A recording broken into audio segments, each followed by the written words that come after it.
বৈষম্যবিরোধী ছাত্র আন্দোলন চলাকালে গুলিতে নিহত হওয়া চট্টগ্রাম বিশ্ববিদ্যালয়ের মেধাবী শিক্ষার্থী হৃদয়চন্দ্র তরুয়ার পরিবারের পাশে দাঁড়িয়েছেন পটুয়াখালী বিজ্ঞান ও প্রযুক্তি বিশ্ববিদ্যালয়ের শিক্ষক ও শিক্ষার্থীরা।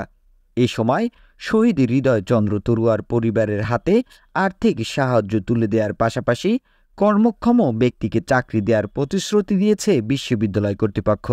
বুধবার 14 আগস্ট বিকেলে পটুয়াখালী শহরের মুন্সেফপাড়া এলাকার শহীদ হৃদয় তরুয়ার বাসায় এসে নিহত হৃদয়ের পরিবারের সদস্যদের সমবেদনা জানান শিক্ষক ও শিক্ষার্থীরা। তাদের কাছে পেয়ে কান্নায় ভেঙে পড়েন নিহত হৃদয়ের পরিবার। আমার লাগে টাকা জমা লাগবে না, আমাকে বাবা আজকাল চাকরি নিতে বলে অনেক টাকা লাগে। মা আমি কি সেই রকম পড়াশোনা করি যে চাকরি করবো টাকা দিয়ে? কত যে স্বপ্নই আসলে যে আমি লেখতে পারি একদিন মানুষ হবো। কই থেকে মা আমাকে তো টাকা পয়সা নাই, দেখি কষ্ট করিয়া মানুষ হইতে পারি নাকি।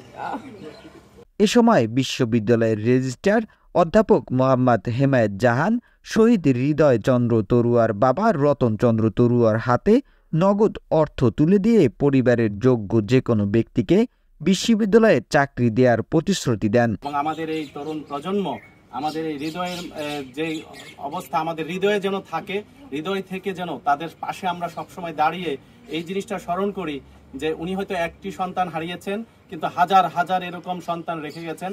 আজকে যেন ব্যাপারটা শুধু এরকমই না হয় যে এখন আমরা কিছুদিন ওনাদেরকে স্মরণ করছি, এমন কিছু করতে হবে যেন তাদের পাশে আমরা সবসময় থাকার মতো কোনো একটা সুযোগ সুবিধা আমরা করে দিয়ে এই রক্তের সাথে কেউ যেন কোনো বেইমানি করতে না পারে এবং এই রক্তের উপর পাড়া দিয়ে কেউ যেন কোনো নাটক করতে না পারে, এই রক্তের উপর পাড়া দিয়ে কেউ যেন কোনো সুবিধা আদায়ের বা বৈষম্যের সৃষ্টি না করে সেদিকে আমরা সবাই সদয় দৃষ্টি রাখবো এবং ইনশাআল্লাহ আমরা তাদের পাশে থাকার একজন শিক্ষক হিসাবে সেই অঙ্গীকার করছি।